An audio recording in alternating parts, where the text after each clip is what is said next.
This is the Wells Report.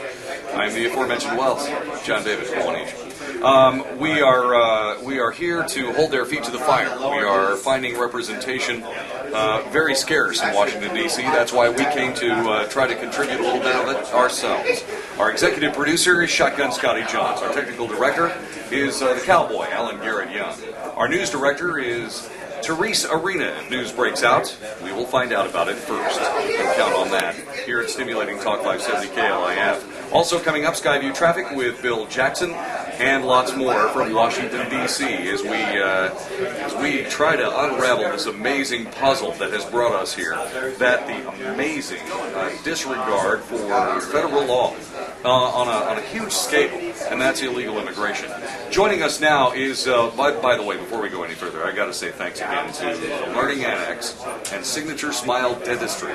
Those two incredible companies that made it possible for me to be sitting here and introducing to you the president of ALIPAC, Americans for Legal Immigration, Mr. William Gheen. Mr. Gheen, welcome to the show. Good to have you here. John, great to be with you and your listeners. You and I are Carolinians. We share some background in North Carolina. I was raised there, and I got to live in Charlotte. That's where a buddy of mine who just met was where we met and so on. And it's good to have you here, fellow Tar Heel. Great. Well, I'll tell you, North Carolina is now one of the top destinations in America for illegal aliens because of our lax license policies.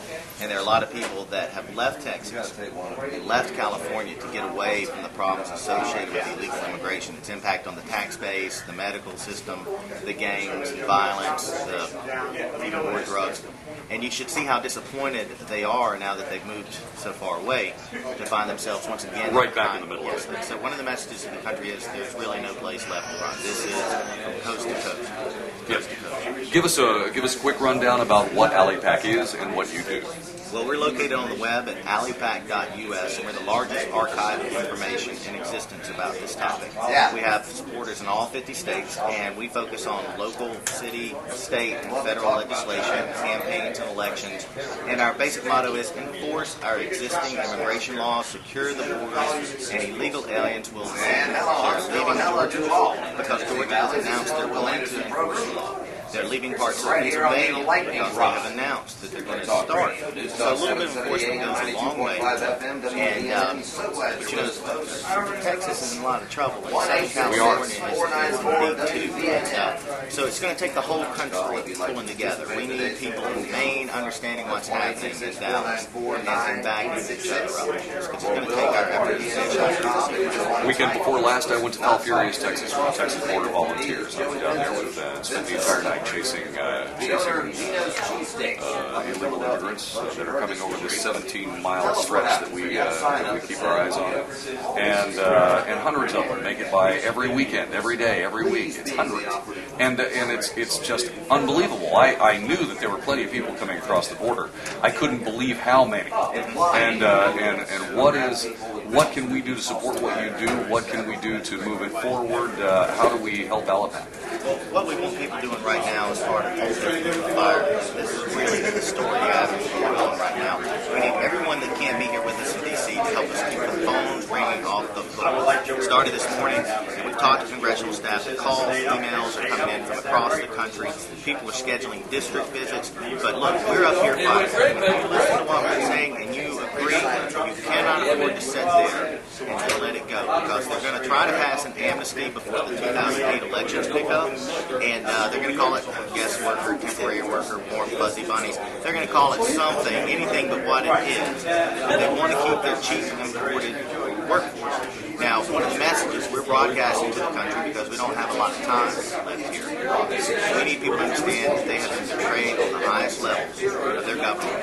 And when the existing laws go unenforced, a law supported by over 80% of the people, if you reverse that backwards, means that every American has been deprived of a voice in a functioning republic for which our flag stands.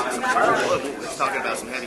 Yes, it is heavy. It doesn't matter who you voted for. See, that's what brought me here. It didn't bring me here to talk about about the onslaught of people from the South and blah, blah, blah. That's not what brought me here. What brought me here is this amazing republic and these great big buildings and these wonderful memorials totally being ignored by the current stewardship because they aren't paying attention to the American people. And that's what brought me here.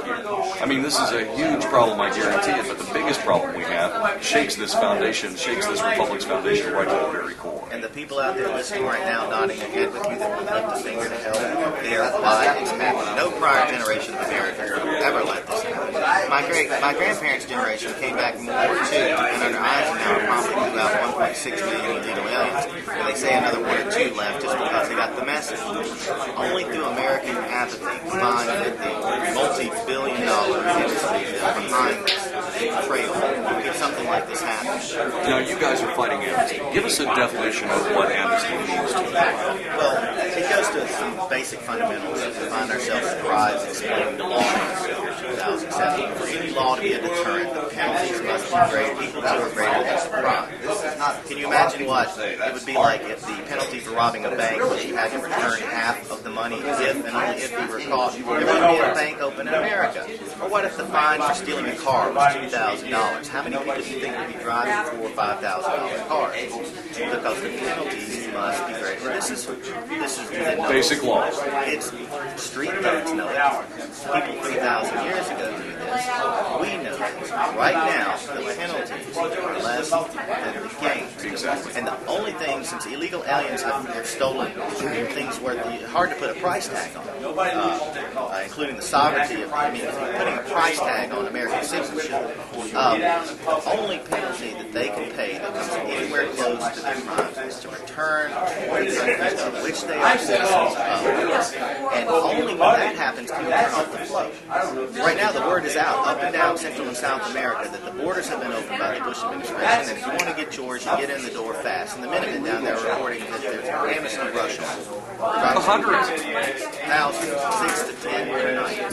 And many of them hate us, resent us, and could care less about civil rights, American principles.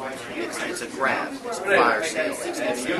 There's harsher words that I won't even use to describe it. Thank you. But when Eisenhower sent them back, and even before that, FDR as a Democrat, what happened was the illegal alien phenomena came to a quick standstill and stayed low because only when they returned to their homes, where the story of their neighbors that they ill-gotten gains not pay off in America, is when this is going to stop. And if we don't stop it, there is no end to the flow of people that will come into this country. What about employers who make it possible for them to live here? It seems to be the linchpin for most American citizens is to throw these guys in jail.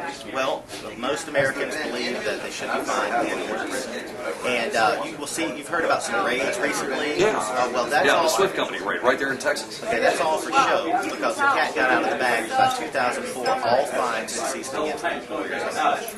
All fines. There were no companies in America fined for hiring illegal aliens in the year 2000. It took us till about 2005 to find out about it, until about 2006 to get the word out about it, and now they're doing some high-profile raids and try to trick the American public into believing that if you'll let these illegals stay, what we'll enforce in the future. And only a complete idiot would buy that based off of the government's recent performance or what was promised to everybody in 1986. We are speaking with Mr. William Gheen, who's the president of Americans for Legal Immigration. Last question.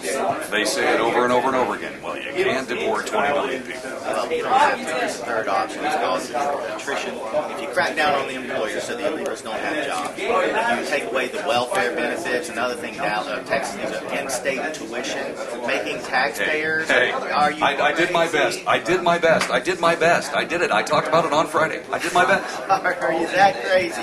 Stop giving them benefits and licenses. Crack down on the employers. Secure the border so that when you put them on the other side of it, that they're kept out. And securing the border is a matter of ending catch and release. It's the directives the Border Patrol agents are under to tie their hands and stopping things. And finally, empower, like the people of Houston now should realize after the death of Officer Rodney Johnson, empower your local police to enforce immigration law during during their routine duties. I am glad you brought that up because our very next guest is going to talk about You 287 do G. those four things, and illegal aliens. If I was president, or Bush actually did his job, or God visited him tonight and decided to actually obey his oath of office in the United States Constitution and turn around on this disaster, if he announced these things on the television tomorrow, Mexico would have to set up refugees. Wow. Because they will leave, and they are very migratory. They move. That's why they do.